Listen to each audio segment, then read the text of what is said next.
Iglesia Cristiana La Familia presenta un mensaje a la luz de la palabra. Con el pastor Bernardo Ríos. A continuación.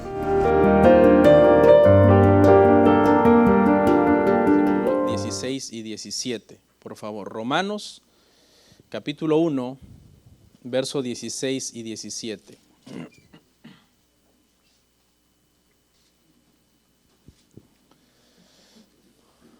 Gloria a Dios. Si es tan amable, vamos a leer estos dos versos en pie y luego nos vamos a sentar, hermanos, por favor. Si no tiene impedimento, acompáñenos en pie. Un minutito, oramos y luego nos sentamos. Aleluya. Romanos capítulo 1, verso 16 y 17. Leemos: porque no me avergüenzo del evangelio, porque es poder de Dios para salvación a todo aquel que cree, al judío primeramente y también al griego, porque en el evangelio la justicia de Dios se revela por fe y para fe, como está escrito: mas el justo por la fe vivirá. Vamos a orar y que Dios nos ayude. Padre nuestro, te damos muchas gracias por este día que tenemos este privilegio tan hermoso de poder compartir las Escrituras. Te pido que bendigas este tiempo, Señor, para que seamos edificados con tu palabra, de tal manera que lo que hablemos el día de hoy, Señor, nos ayude, nos guíe, Señor. Bendice a mis hermanos que están aquí hoy presentes y quiero poder edificarles hoy con la ayuda y el favor tuyo. Amén y amén. Aleluya. No sé si hay calor, pueden checar los aires acondicionados. Creo que temprano se puso el aire caliente en alguno de los termostatos. Y entonces entiendo, los hermanos que llegan más temprano quizás tenían frío, pero pues ya ahora estamos con calor. Amén. Hermanos, continuaremos unos domingos más, no sé cuántos, les soy sincero, en algunos temas libres. El domingo que viene, de hecho, no voy a predicar, va a predicar nuestro hermano David Casas, un tema muy importante de la conferencia Una Familia Saludable, así que no se lo pierdan, no solo el domingo, sino también el sábado. Desde el sábado vamos a comenzar con esa conferencia, sábado 6, 5 de la tarde, y domingo 7 a la hora del sermón, pues él es el que va a estar compartiendo con nosotros. Amén. Nuestra próxima serie, si el Señor lo permite, va a ser un estudio del libro a los Hebreos. Estén ahí expectantes y si pueden comenzarlo a leer sería bueno para que lleguen ya con un poco de entendimiento sobre qué vamos a estar hablando. Bueno, el día de hoy, hermanos, nos cayó como anillo al dedo esta fecha que cayó en domingo. Voy a hablar bajo el tema el Evangelio y la Reforma Protestante. Es un tema muy importante. Alguien se preguntaría por qué es tan importante. Si usted es usuario de Facebook y usted sigue en su página algunas iglesias o algunos pastores o algunos movimientos, lo más seguro es que el día de hoy usted se levantó y las redes sociales están inundadas con frases como viva la Reforma, gracias a Dios por las 5 solas de la Reforma Protestante, explicaciones, escritos quizás contando la historia sobre cómo sucedió esto. Y para colmo, viene usted a la iglesia y le voy a hablar de lo mismo. Y casi que por segunda vez, porque ya en el panel estuvimos hablando de eso, pero es que es de suma importancia y por eso el día de hoy vamos a hablar de eso. De hecho, casi siempre todos los octubres 31 comentamos algo acerca de este tema. ¿Por qué es tan importante, hermanos, la Reforma Protestante? Bueno, es tan importante al punto que si no hubiera sucedido ese evento, en 1517, cuando se inició, lo más probable es que no estaríamos hoy aquí sentados. Eso es una gran posibilidad. Alguien diría, pero ¿cómo es posible si lo que Dios iba a hacer de todos modos lo iba a hacer? Sí, entendemos eso, entendemos la soberanía de Dios y los decretos de Dios, pero también entendemos que Dios es necesario que mueva a personas a hacer las cosas también para que estas cosas también sucedan. Es decir, Dios decreta el acto, pero Dios también decreta el medio. Y en este caso el medio fue la Reforma Protestante, y para que la Reforma Protestante existiera era necesario estos hombres que se levantaron y comenzaron a rebelarse, si usted quiere, póngale comillas a esa expresión, en contra de muchos abusos en los que se había caído en la Iglesia Católico Romana. Antemano, si hay algún católico acompañándonos el día de hoy, gracias por estar hoy aquí. No es personal, algunos comentarios que voy a hacer, nadie se sienta aludido, lo único que voy a hacer es citar la historia. No es yo contra usted, sino es la historia que yo voy a contar, y usted mismo puede hacer su propia investigación y darse cuenta que solamente estoy citando algo que es de conocimiento, ¿no? De dominio público y de conocimiento general en todo el mundo, llámese religioso o no religioso. Esto es algo que todo el mundo lo sabe. No habría cristianismo bíblico sin la Reforma. Hasta ese punto tenemos que entender este tema. La pregunta es, ¿por qué no habría cristianismo bíblico sin la Reforma Protestante?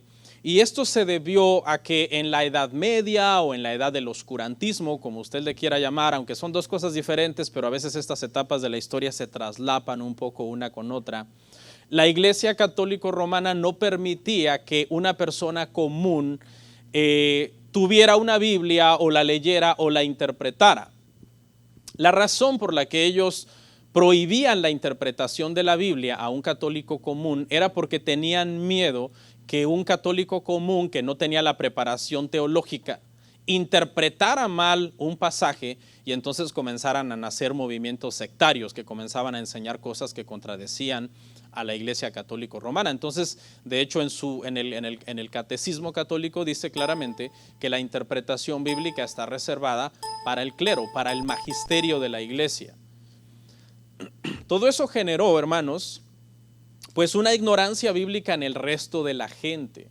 Los cleros eran grandes teólogos y estaban muy preparados, pero el pueblo común prácticamente tenía que dar por sentado que lo que los cleros decían era la verdad, porque ni siquiera tenían acceso a una Biblia o en su idioma, y si la llegaban a tener porque alguna persona hacía una traducción, a ese traductor se le condenaba de hereje, se le asesinaba, sus escritos se quemaban, y si a ti te encontraban con un escrito de esos, pues corrías la misma suerte en este sentido. Entonces se entró en una época de oscurantismo, de ignorancia a causa de que se ignoraba la palabra del Señor. Muchos hacen una pregunta muy interesante y me dará mucho gusto responderla. Y es la pregunta, ok, pastor, si todos los reformadores eran católicos, los prerreformadores fueron católicos, entonces, ¿dónde estaban los verdaderos cristianos, los creyentes en Dios, antes de la Reforma Protestante? Entonces, ¿no existían los cristianos antes de la Reforma Protestante? Y algo que tenemos que entender, hermanos, es que aunque la iglesia como institución en general se había desviado de las verdades centrales del evangelio, en particular dentro de la iglesia había personas que amaban la palabra, que querían obedecer a Dios, que querían honrar a Dios y querían ser buenos seguidores de Jesucristo. Querían ser cristianos genuinos y de verdad. Entonces, de la misma manera que en el antiguo Israel como nación en general se desvió, eso lo tenemos claro.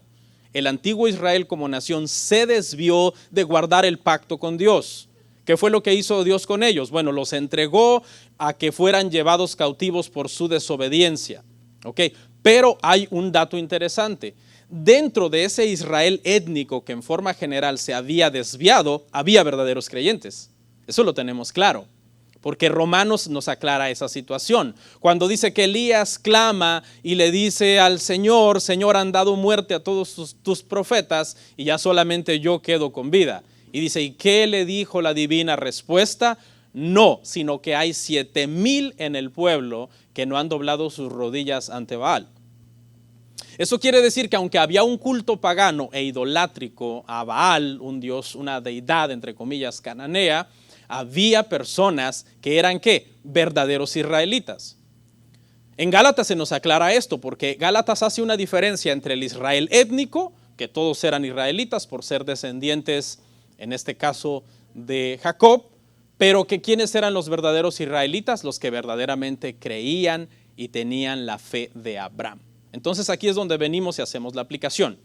En la Edad Media, antes de la Reforma Protestante, aunque la Iglesia Católica en general como institución se había desviado en general, en particular había personas, había cristianos, había creyentes, había personas nacidas de nuevo que eran cristianos. Por ejemplo, yo antes de nacer de nuevo practiqué el catolicismo. Exactamente lo mismo que sucedió en aquel entonces con los reformadores, se convirtieron estando prácticamente dentro del catolicismo, y así fue como inició este movimiento de hacer una diferencia entonces entre católicos y el movimiento protestante. Poquito de historia. El día de hoy son 504 años de este evento. Todo sucedió cuando la mañana del 31 de octubre, Martín Lutero, un teólogo, un erudito en Biblia, a los 29 años fue declarado doctor en Biblia, sabía griego, sabía latín, sabía hebreo, tenía una mente brillante para conocer la historia de la iglesia. Entonces él escribió 95 propuestas, tesis o enunciados en contra del tema de las indulgencias. Las indulgencias era una enseñanza católica que enseñaba que el Papa tenía el poder de perdonar el castigo temporal por el pecado de aquellas personas que estuvieran en el purgatorio. Entonces él, al tener ese poder, si se pagaba la indulgencia, él perdonaba ese pecado, extendía una carta que certificaba ese perdón, y entonces la persona podía usar esa carta como algo que indicaba que un familiar había sido trasladado por ese pago del purgatorio al cielo. Les voy a mencionar algunas tesis, por ejemplo, que Lutero escribió contra las indulgencias. Fueron 95, le mencionaré 3, pero no las citaré textualmente. Por ejemplo, la primera dice así, dice, cuando Jesús habló de arrepentimiento, escribe Lutero, no se refería a pagar dinero para que el pecado fuera perdonado, sino a arrepentirse sintiendo dolor por el pecado. ¿Ok? Pero ellos entendían que tú podías pagar, y pagar era equivalente a estar sintiendo dolor por tu pecado, y por tanto te estabas arrepintiendo y por tanto estabas perdonado. ¿Okay? Entonces la gente comenzó a entender que en lugar de sentir dolor por su pecado, lo que podían hacer era más bien ponerse a ahorrar para que sus pecados fueran perdonados. La tesis 11 dice así, la que le leí es la número 1. La tesis 11 dice de la siguiente manera, esta cizaña de las indulgencias parece haber sido sembrada mientras los sacerdotes dormían, lo cual tiene mucho sentido porque obviamente cuando nos alejamos de la escritura, entramos en una pereza espiritual y en una ignorancia espiritual, lo cual puede ser comparado con estar durmiendo espiritualmente. Y entonces las personas en un estado así comienzan a creer y a enseñar cosas erróneas. La 83 dice así, ¿por qué el Papa no vacía el purgatorio por amor a las almas en lugar del miserable dinero para la construcción de la basílica? Entonces, estos eran enunciados que él escribía y que hacían razonar a las personas. Y lo que detonó, hermanos, que esto fuera un movimiento avasallante en aquel entonces, fue que cuando él hizo estos escritos y los clavó esa mañana del 31 de octubre de 1517 en las puertas de la capilla de Wittenberg, dice la historia que sus estudiantes los quitaron de ahí, los llevaron y los comenzaron a imprimir de forma masiva. Para ese entonces ya existía la imprenta y se regó entonces esa información por toda Europa en aquel entonces, y la gente comenzó a meditar que era verdad lo que Lutero estaba diciendo. Este hombre fue brillante. A los 18 años se metió a la Universidad de Erfurt para ser abogado. Sin embargo, cuando tenía 22 años, él tuvo una experiencia. En una ocasión fue a visitar a sus padres, dice la historia, y cuando él venía de regreso para su casa, le cayó un rayo, pasó por una tormenta eléctrica y un rayo le cayó muy cerca. Y dice la historia que él hizo un voto en ese momento diciendo, si yo salgo de vida de esta tormenta eléctrica, yo me voy a hacer un monje.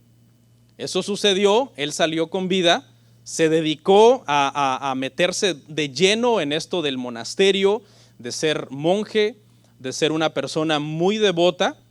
A los 29 años, como le decía, 29, 30, lo declararon doctor en Biblia, y a los 33 años, en 1517, siendo un joven todavía, pero muy preparado, desafió entonces al hombre más poderoso de todo el mundo, que era el Papa, y dijo, nosotros los que amamos la palabra no podemos seguir creyendo las cosas que Roma está enseñando porque son contrarias a la Escritura.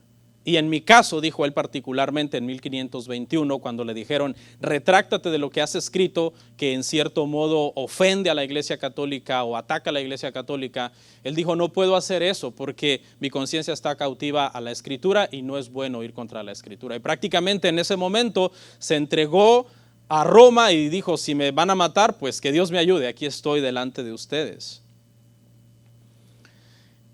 Salió de esa cita donde no lo mataron en 1521, se internó en un lugar a solas a hacer la traducción de la Escritura, tradujo la Biblia al alemán y siempre tenía ese interés de ser muy exacto en lo que se enseñaba, porque como él había sido abogado, tenía esa perspicacia de investigar y de ir a las fuentes originales de lo que la Biblia enseñaba. Y todo eso ayudó entonces a descubrir una cosa importante, porque reforma significa volver a la forma original. Eso significa reforma. Y lo que él descubrió es, estudiando la Biblia y estudiando la historia de la iglesia primitiva, él concluyó lo siguiente: la iglesia tiene que volver a su forma original. Y lo que estaba diciendo era que la iglesia era una iglesia bíblica mucho antes de que se diera todo este proceso de miles de años. Estamos hablando que la iglesia nace en el año 33 y esto sucede en 1517, de que se fueran perdiendo o haciendo confusas algunas verdades centrales del evangelio. Despiértense, ahora sí vamos a analizar el pasaje.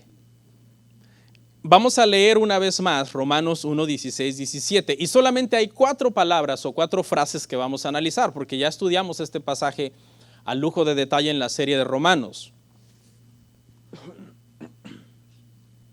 Voy a leer una vez más nuestro pasaje, ¿ok? Romanos 1, 16, 17.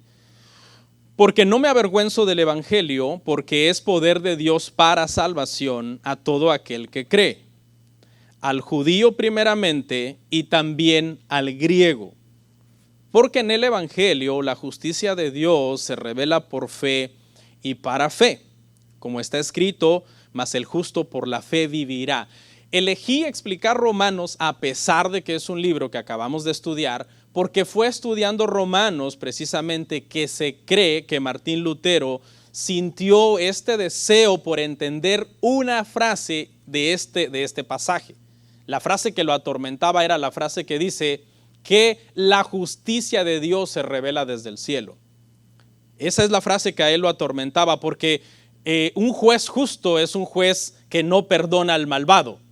Y él, por más que fuera devoto de tratar de hacer buenas obras y de ayunar y de vigilar y de ser la persona más buena del mundo, se seguía sintiendo un miserable pecador.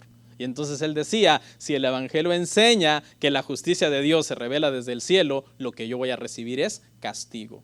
Aunque sea católico, porque mi conciencia me atormenta y no tengo paz porque me sigo encontrando pecador. Cuando me analizo a mí mismo, me sigo encontrando pecador. Y esa es la postura correcta. Todo mundo, cuando se mira a sí mismo y cómo somos en lo más interno de nosotros mismos, lo único que encontramos en nosotros es que no somos buenos. Eso es algo que nos tiene que quedar claros a todos. Si una persona se analiza a sí misma, se escudriña a sí mismo y dice, yo soy bueno, pues déjeme decirle que por tus obras o por tu bondad no puedes ir al cielo. De hecho, el infierno estará lleno de buenas personas. El cielo estará lleno de personas arrepentidas y redimidas en la sangre de Cristo, que cuando se analizaron dijeron, soy malo, estoy perdido. Alguien dijo sabiamente, cuando me miro a mí mismo, veo que para mí no hay salvación. Pero cuando miro a Cristo, entiendo que la salvación entonces está en Él, porque Él es el único justo, el único perfecto. Lutero tuvo una experiencia religiosa en aquel momento en que le cae un rayo, pero no se convirtió por haberle caído ese rayo o por ese voto que él hizo de ser monje. Él se convierte cuando es expuesto al evangelio, a las escrituras, a la palabra. La palabra de Dios y el Espíritu Santo es lo que nos renueva internamente a nosotros. ¿Ok? Vamos a ver 4 frases rápido. La primera, acerca de que el evangelio es poder de Dios. Ya sabemos todos que esa palabra para poder es la palabra dunamis, de donde se deriva en cierta manera esta palabra para dinamita, que es una sustancia explosiva, es una sustancia que puede ser muy poderosa. La idea detrás de este concepto que el apóstol Pablo escribió acá es el siguiente, es que Dios es el único que tiene el poder para hacer un cambio interno en una persona. Dios es el único que tiene ese poder. El corazón, Dios es el único que lo puede cambiar. El hombre puede hacer muchas cosas impresionantes para cambiarse a sí mismo. Por ejemplo, una persona que a lo mejor es de contextura delgada y si usted quiere hasta un poco débil, se puede vitaminar, hacer ejercicio, ponerse un instructor y en 2 años usted lo vuelve a ver y es una mole de músculos que no tiene nada de grasa en su cuerpo. Se quita la camisa y todo es tríceps, bíceps y de lo que usted quiera y los cuadritos y el lavadero.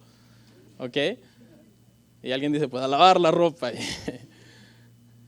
Una persona puede pasar de ser una persona ignorante y que quizás en su conocimiento es promedio, a meterse a estudiar y a estudiar y a estudiar y a leer y a analizar y a razonar y a tener pensamiento crítico.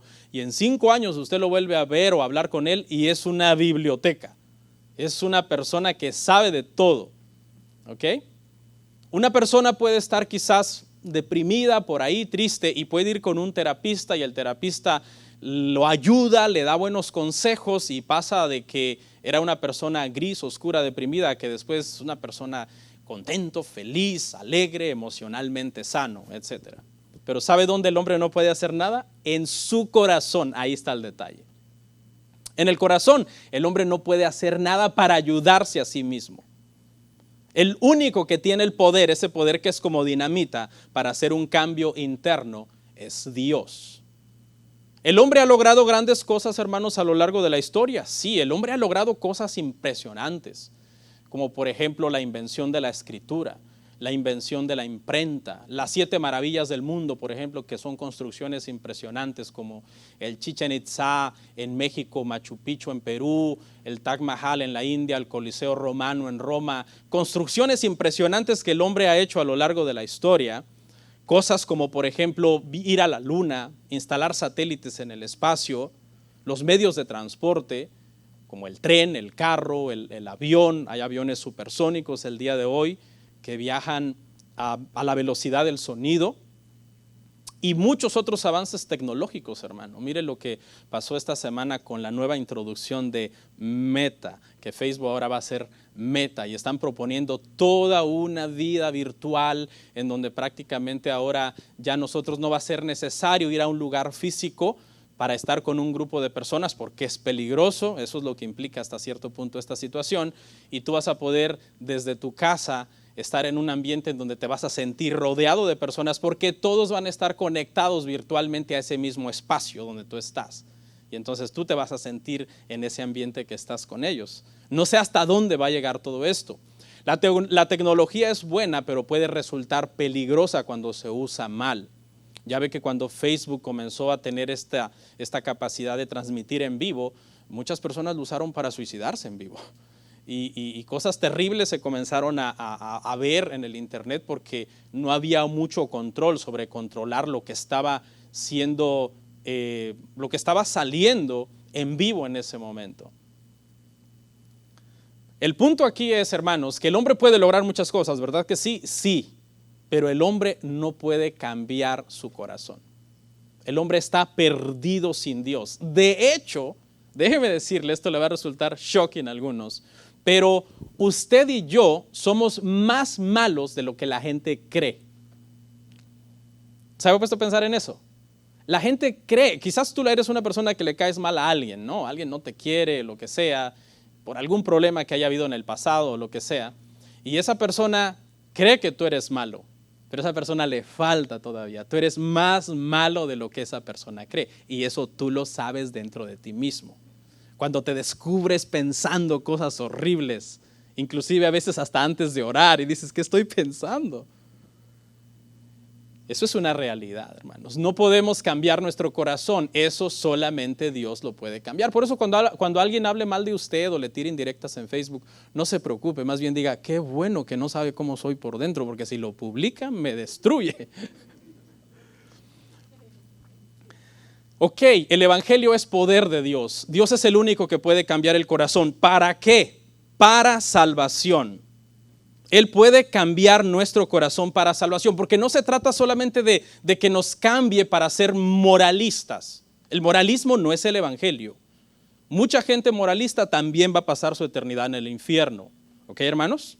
¿Por qué? Porque la gente que se propone a sí misma ser lo más bueno posible para agradar a Dios son precisamente las personas que más se oponen al evangelio. Porque cuando tú le presentas el evangelio lo que hace es desafiar a la persona y decirle, eres un pecador, creer en tus buenas obras es orgullo, el orgullo es abominable delante de Dios y estás perdido. Y esas personas son las que más muchas veces rechazan el evangelio, porque son los moralistas.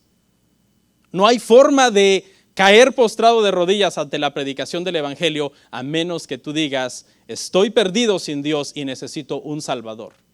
Por mí mismo no me podré salvar. La palabra que se utiliza ahí para salvación es soteria, la palabra griega, y habla de un rescate del castigo último por el pecado, es decir, la salvación del alma, para que el alma pase la eternidad con Dios y no en el infierno. Este era un tema que ya se abordaba desde antes de Cristo. Ya los filósofos griegos y los filósofos romanos hablaban de la salvación siendo paganos. Siendo paganos, ellos se preguntaban, ¿qué hay más allá después de esta vida? Todo el mundo se pregunta eso, aunque no crean en Dios, porque Eclesiastés dice que Dios puso en nuestro corazón eternidad.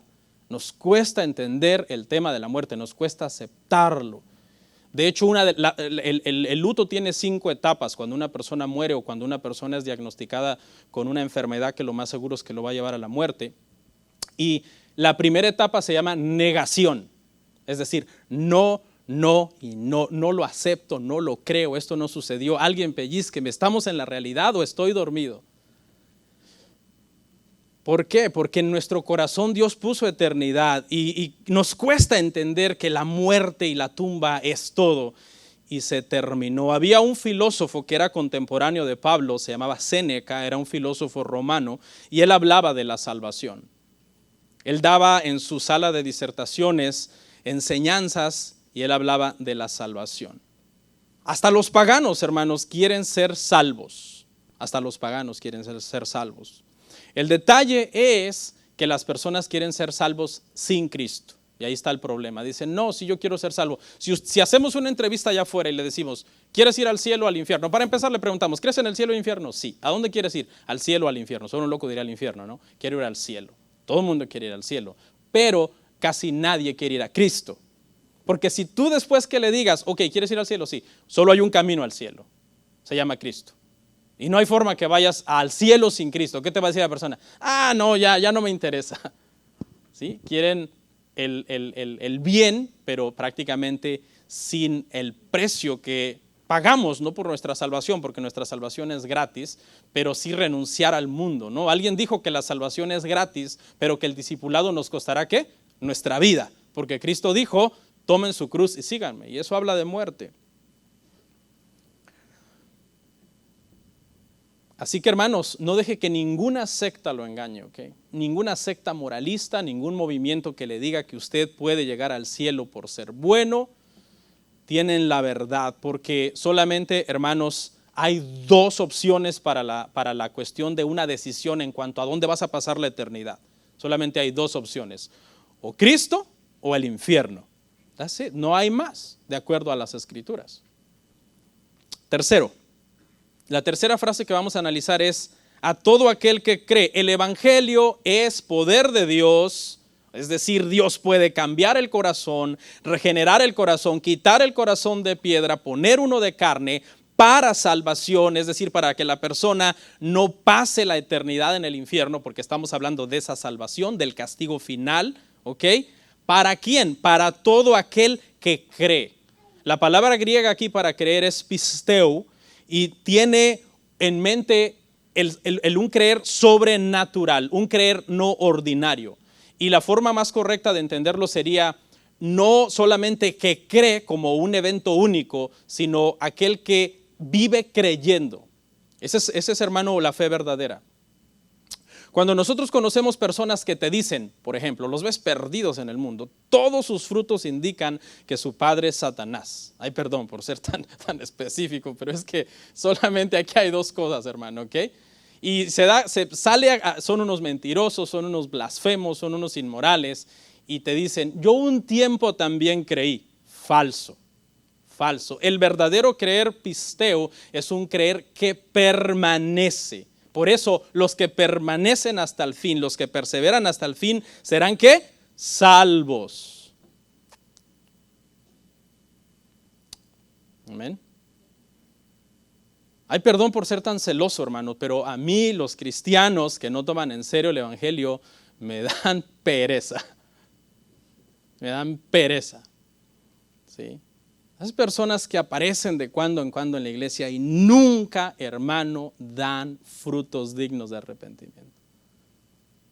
Llega un momento en que, hermanos, tenemos que despertar si de verdad ha habido un creer sincero. ¿Alguna vez usted se ha preguntado, hermanos, por qué la salvación es por fe y no por obras? La fe, hermanos, es la única virtud que es todo lo contrario de una obra. Es todo lo contrario de una obra. Alguien dijo que la fe es una mano vacía que se agarra de Cristo para ser salvo y que no tiene nada que ofrecer. Pero, ojo, hay que hacer una aclaración. La verdadera fe siempre está acompañada de verdadero arrepentimiento. Siempre. No es un creer por creer nada más. Y después las personas siguen viviendo una vida de pecado. Es una fe que siempre está acompañada de un arrepentimiento genuino. El arrepentimiento lo que significa es darle la espalda al pecado y fe lo que significa es caminar hacia Dios.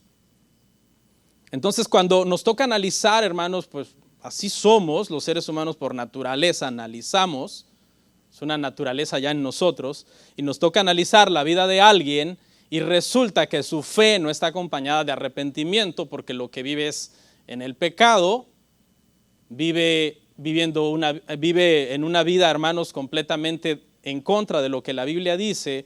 Nosotros decimos, esta no es un creer de salvación. Estos son los que en Mateo 7:21 dice que estarán delante del Señor. El Señor dirá, okay, Señor, en tu nombre hicimos muchas cosas, echamos fuera demonios, sanamos enfermos y bla, bla, bla, toda la lista de cosas que hicieron. Y el Señor les dirá, yo nunca te conocí a ti, apártate de mí, hacedor de maldad. Va a haber muchas sorpresas en ese sentido con los convertidos que dicen que son y no son, ¿ok? Los nacidos de nuevo no va a haber sorpresas, obviamente, porque hay una seguridad de salvación que el Señor nos ha dado a nosotros. Y por último, hermanos, en este análisis, la frase, en el Evangelio la justicia de Dios se revela por fe. Les decía yo, hermanos, que esto era lo que atormentaba a Martín Lutero, lo atormentaba porque él decía, si Dios es justo, no hay salvación para mí. Estoy perdido, porque yo por más que hago todo lo que la Iglesia Católica me dice que haga, yo me sigo sintiendo perdido. Dice que pasaba ayunando, pasaba vigilando, de hecho murió muy joven, se cree que ayunó al grado que se hizo daño y murió muy joven. Y ya los que lo confesaban le tenían miedo porque era una lista de tonterías, si usted quiere, lo que iba a confesar, pero él se sentía atormentado hasta por pequeñas cosas y pecados que venían a su mente, pensamientos, al punto que en su momento alguien que lo confesaba le dijo, ¿sabes qué? Vete y comete verdaderamente pecados y luego vuelves para arrepentirte verdaderamente de pecados. pero lo atormentaba. La justicia de Dios era un tema que a él lo atormentaba siempre. Pero entonces, hermanos, leyendo Romanos y leyendo esta expresión, él entendió la frase y entendió lo que esta frase significa.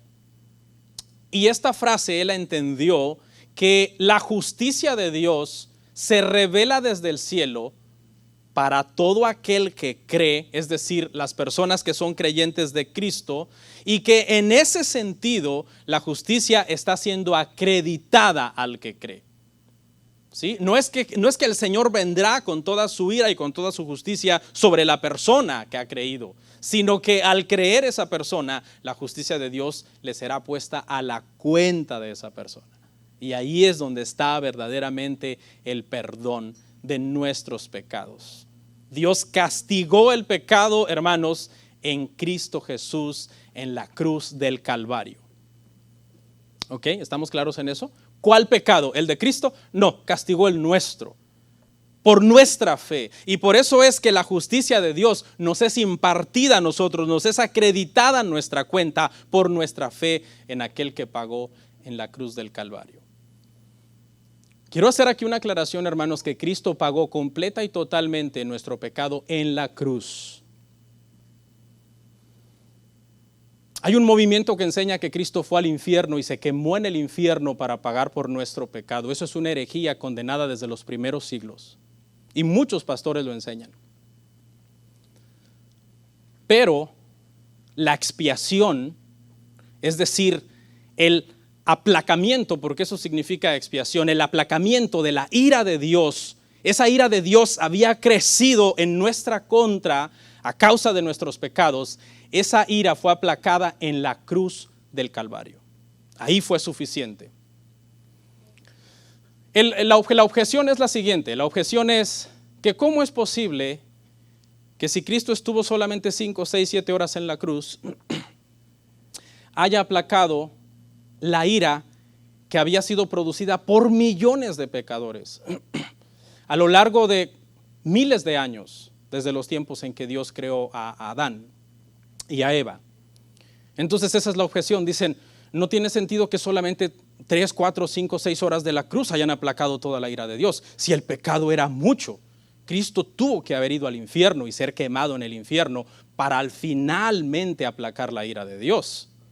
Y se basan en que en el día de la expiación, cuando se ofrecía el cordero, era quemado, ¿verdad?, en el altar como un holocausto. Y dicen, pues si el cordero era quemado en el altar como un holocausto y Cristo fue el cordero de Dios, entonces tuvo que haberse ido a quemar al infierno después de haber muerto. Cuidado, hermanos. Eso es herejía total. Y aquí está la explicación de por qué la muerte de Cristo pudo expiar solamente en la cruz el pecado de millones de personas a lo largo de miles de años. Porque Cristo era sin pecado. Porque Cristo era un ser infinito. ¿Quién es Cristo? ¿Cristo es quién? Cristo es Dios. Y Dios es un ser infinito. Por lo tanto, su vida tenía un valor infinito, capaz de poder pagar el pecado que se había cometido en un tiempo de historia, en un lapso de historia y por un número de personas, recayeron sobre una persona infinita cuya vida valía más que todos los millones de personas cuyos pecados él estaba expiando. Así que les hago esa aclaratoria y tengan mucho cuidado con esa doctrina. ¿Ok? Vamos a ver Romanos 4:5, que es lo que nos comprueba esta situación. Acerca de que eso es lo que significa la justicia de Dios ahí. No que Dios va a venir con la vara, con su justicia, sino que tú al creer en Cristo, Él te la acredita a ti. Mas al que no obra, sino cree en aquel que justifica al impío, su fe le es contada por justicia. Ahí está. Nos es contada por justicia. Es decir, somos declarados justos por medio de nuestra fe.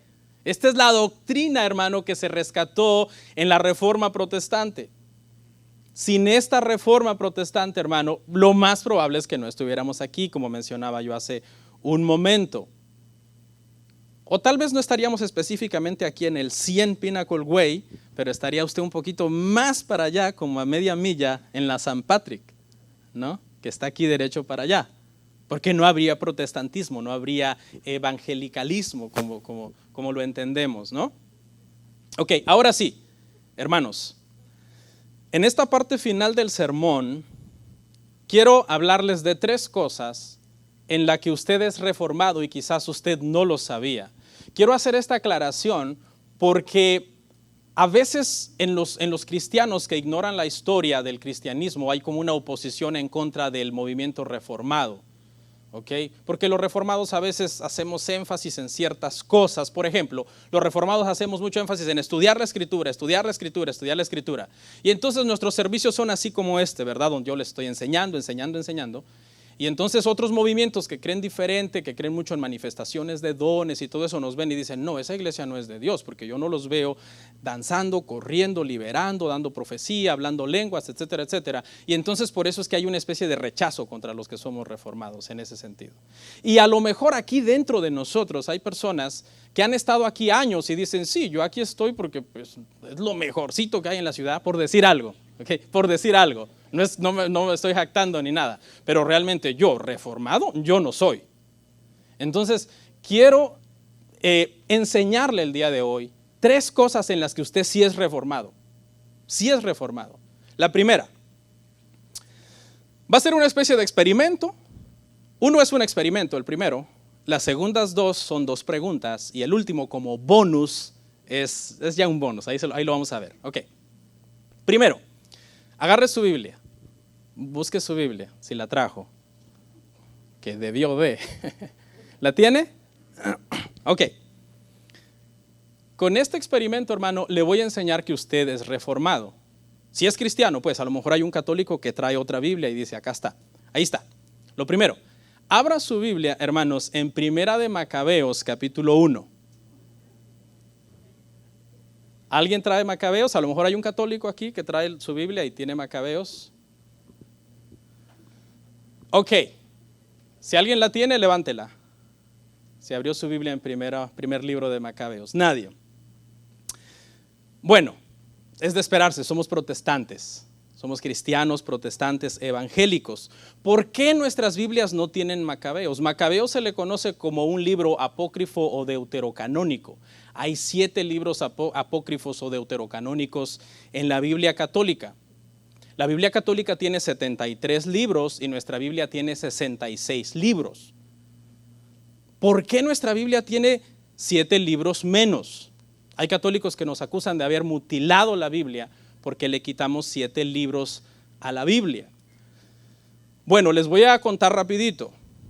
Jerónimo hizo una traducción por ahí en el año 250-300 de nuestra era de la Biblia al latín. Y esa Biblia se llama la Vulgata Latina. En esa Biblia de la Vulgata Latina, Jerónimo incluyó 7 libros apócrifos y le puso una nota diciendo, estos 7 libros no son inspirados, pero son de valor histórico para la iglesia. ¿Por qué? Porque, por ejemplo, en Macabeos cuentan las revueltas de los Macabeos, cosas que está registrado en la historia secular también. Pero él puso esa nota. Cuando se hace la Reforma Protestante, está esa Biblia, la Vulgata Latina, pero Lutero, que es un experto en griego, en hebreo, en historia, etcétera, sabe muy bien que esos libros, cuando Jerónimo los puso, él dijo que no eran inspirados. El problema es que ahora la iglesia a lo largo de los años se ha vuelto como difuso entre si son inspirados y no, y los comenzaban a citar como para enseñar doctrinas. Entonces Lutero dijo, no, aclaremos que estos fueron puestos, pero que había una nota del que los puso de Jerónimo diciendo no son inspirados, y por eso Lutero dice, vámonos, y esos 7 libros apócrifos son quitados de la Biblia. Y por eso usted tiene en su mano una Biblia que tiene 66 libros. ¿Gracias a quién? Gracias a Martín Lutero, que hizo esa aclaración. ¿Sí ve que usted es más reformado de lo que pensaba?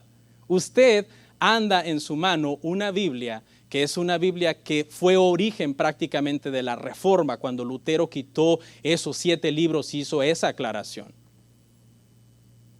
Y todos los demás, si usted conoce cristianos que son anti-Lutero, anti-reforma, etcétera, ellos andan una Biblia protestante en sus manos, que fue origen de la reforma protestante. Segundo, ¿cuántos creen en la transubstanciación aquí? Bueno, para empezar les voy a explicar qué es. Es esta enseñanza católico-romana que enseña que en el movimiento en que se celebra la Eucaristía, ellos le llaman Eucaristía, a la comunión o a la cena del Señor, y el Padre levanta el pan y el vino al cielo y los consagra por obra de un milagro que sucede en ese momento, el pan y el vino se convierten literalmente en el cuerpo de Cristo, literalmente. Literalmente ese pan, de hecho cuando sobra, cuando todo el mundo comulga y se sobra, se pone en un receptáculo especial que tiene como una especie de sol así con muchos picos. ¿Lo han visto alguna vez? Y se le llama el Santísimo. ¿Ok? Se coloca en una capillita y las personas llegan y se van ahí a orar con el Santísimo y a pasar tiempo con él y adorarlo. Pueden adorar, orar y pedirle, etcétera, porque creen que por la transubstanciación es literalmente el Señor.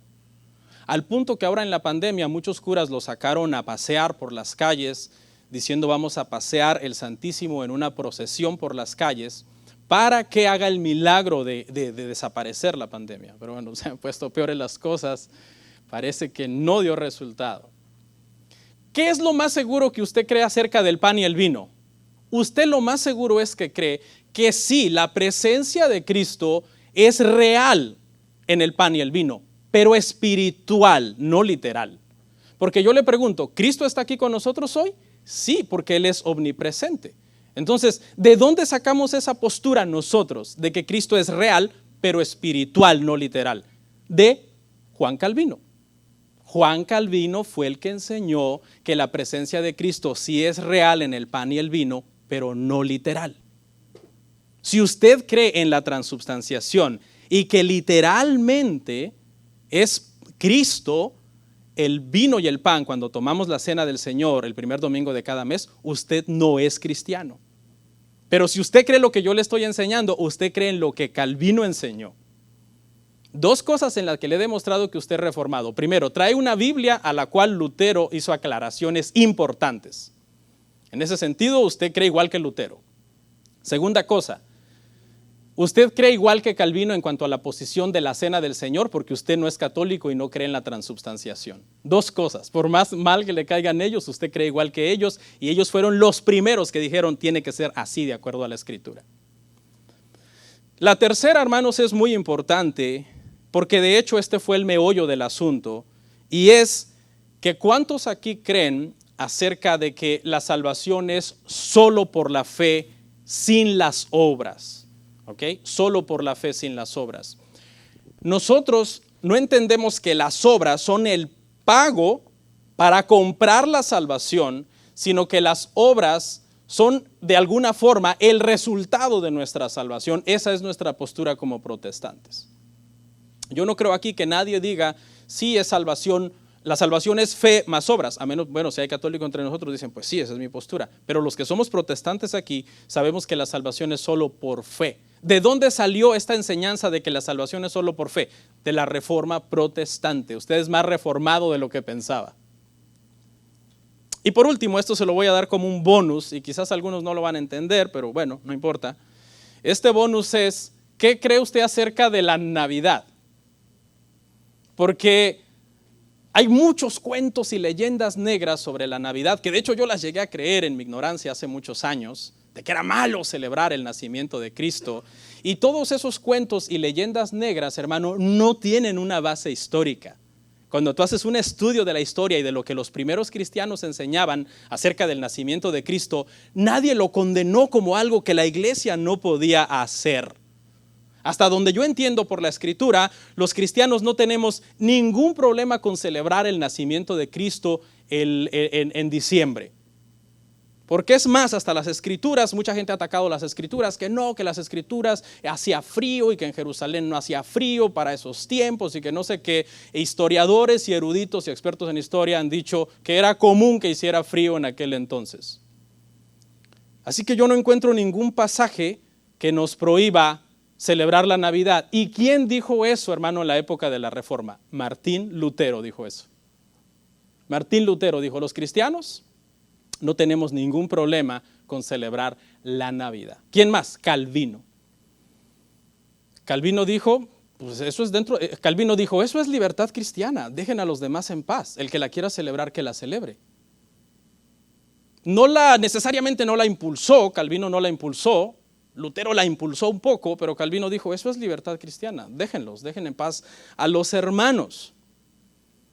Ahora yo sé que a lo mejor aquí alguien va a decir, no, yo en ese sentido sí, entonces no soy como los reformadores, porque el árbol de Navidad es Tamuz y las esferas son las cabezas de los cristianos. Todas esas leyendas negras que se leen en libros de mala doctrina y que enseñan.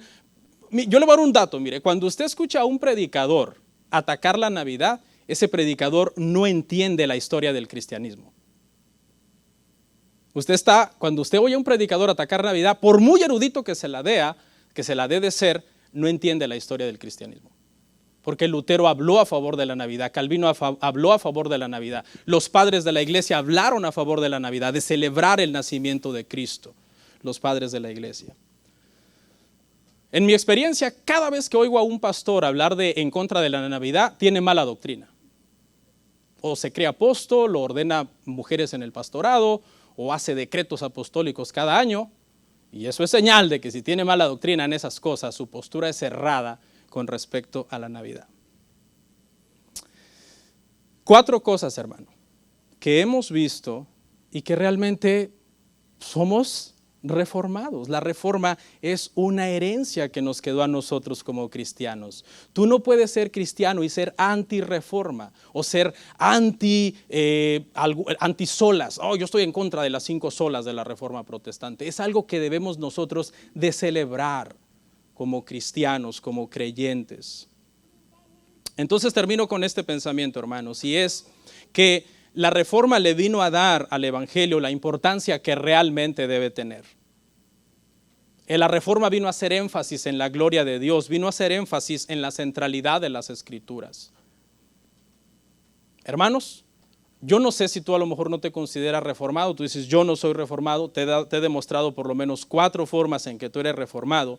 Y te quiero pedir que tengas paz de conciencia si eres miembro de esta iglesia, ten paz de conciencia. Ser reformado es simplemente ser bíblico. No sé si eres anti-Lutero, anti-Calvino, anti-reforma, quítate eso de la mente. Deja de leer esos libros. Hay un libro que se llama Las 2 Babilonias donde enseñan todo eso de que el árbol de Navidad, que el Papa, que la Trinidad es pagana, que no sé qué, que no sé cuánto. Fue escrito por Alexander Hislop. Eruditos, hermano, en historia del cristianismo lo han refutado y han dicho ese libro no sirve. Pero eso es lo que polula en YouTube, en Facebook, circula en estos días que vienen estas fechas. Todo eso, y la iglesia se divide por ignorancia. Y los que celebran Navidad la celebran y los que no se vuelven unos legalistas, hermano, que pareciera que no hay otra cosa más que pelear que en contra de la Navidad todos los años. Vamos a orar. Reformados. Comparte, suscríbete, dale like. Gracias por tu sintonía. Hasta la próxima. Bendiciones.